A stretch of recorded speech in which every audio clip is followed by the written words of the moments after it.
Asked about the $120,000 year-over-year increase in housing prices, the top economist for the Real Estate Association said, "This is the biggest gain of all time. And certainly in dollars, it is far larger than anything that has ever happened." But why? Can't blame supply chains. Land doesn't have supply chains. Can't blame COVID. Almost all the houses in Canada were built before COVID happened. In fact, the things that drive house prices, wages, immigration, and GDP, are all down. So if the underlying means with which to buy housing are all down, why is it that real estate prices are up by record amounts? Right Honourable Prime Minister. Mr. Speaker, we've been clear. Housing affordability and home ownership are priorities for this government. We will help municipalities build more and better homes faster with programs like the Housing Accelerator Fund. We'll also help families buy their first home sooner with a more flexible first-time home buyers incentive and a new rent-to-own program, and by reducing housing closing costs.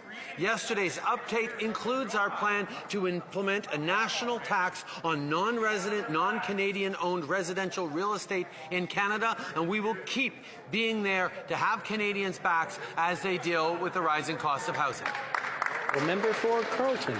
The question is, why did housing prices go up so much with wages, GDP, and immigration down, and with all of the housing supply being right here in Canada, not linked to a so-called global supply chain? What is causing this eye-popping record increase in the cost of owning a house? Well, it just so happens that prices started rising right when this government began printing $400 billion of new cash into the financial system, $200 billion of which went into increased mortgage lending, with the investor class getting the preponderance of that new money. Why did this Prime Minister give so much to the have-yachts and take from the have-nots? The Right Honourable Prime Minister. Every Canadian deserves a safe and affordable place to call home. That's why in 2017 we moved forward with the National Housing Strategy. Since 2015, our government has supported the creation of nearly 100,000 new units, repaired over 300,000 more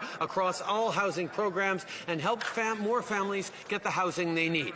Supporting families through programs like the Rapid Housing Initiative, the First-Time Home Buyers Incentive, and the Canada Housing Benefit are continuing to help Canadians, but those are all programs that the Conservative Party voted against.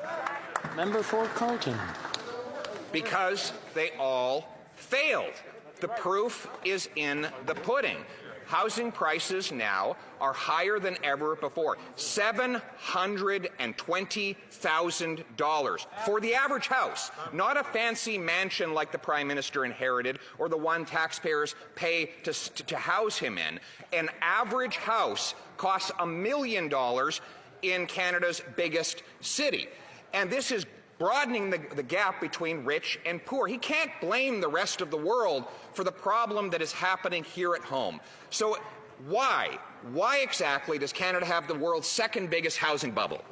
The Right Honourable Prime Minister. While Conservatives continue to focus personal attacks on me, we're going to stay focused on Canadians. We will continue to invest in housing. We will continue to be there for solutions for Canadians. Indeed, we'll take no lessons from Conservatives when it comes to housing, because the Harper government played no leadership role on housing, and their plan in the last election on housing was to give tax breaks to wealthy landlords selling their buildings.